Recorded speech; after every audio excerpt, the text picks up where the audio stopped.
আমাদের এরকম একটা চিত্র দিয়ে দিচ্ছে এবং বলছে যে এক্স কোণ আসলে কত ডিগ্রি। এখানে এক্স কোণ বের করার আগে আমাদেরকে একটা জিনিস জানতে হবে, সেটা হচ্ছে ত্রিভুজের বহিস্থ কোণ সম্পর্কে একটি ধারণা থাকতে হবে। ঠিক এটা যদি এরকম একটা ত্রিভুজ হয়, ধরে নিলাম যে প্রত্যেকটি কোণ হবে 60 ডিগ্রি।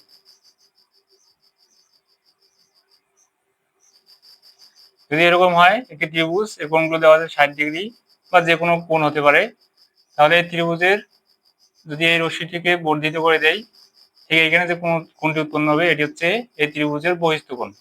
এই বহিস্থ কোণের মান কিরকম হবে? এই ত্রিভুজের যে বহিস্থ কোণটি আছে সেটি হচ্ছে অন্তস্থ বিপরীত যে কোণ দ্বয় আছে সেগুলোর যোগফলের সমান হবে।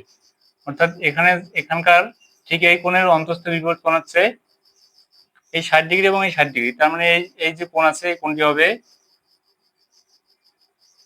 60 degree plus 60 degree equal 120 degree. তার মানে এখানে আমরা শিখলাম হচ্ছে ত্রিভুজের বহিস্থ কোণ অন্তস্থ বিপরীত কোণ দ্বয়ের সমষ্টি সমান।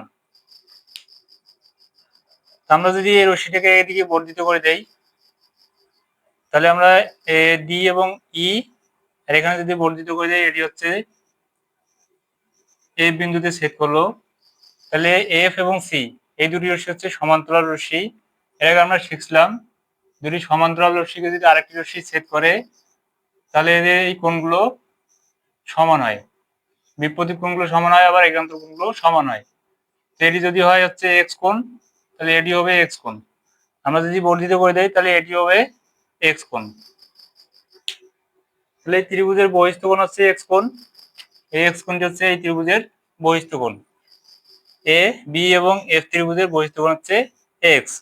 তাহলে এক্স কোণ যদি আমরা নির্ণয় করতে যাই, তাহলে আমরা এখানে একটা ফর্মুলা শিখলাম, সেটা হচ্ছে ত্রিভুজের বহিস্থ কোণ অন্তস্থ বিপরীত কোণ দ্বয়ের সমষ্টি সমান।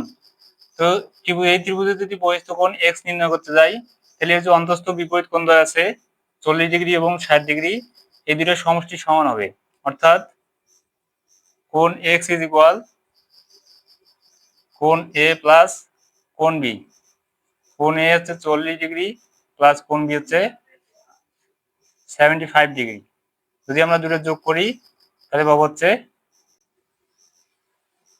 115 ডিগ্রি।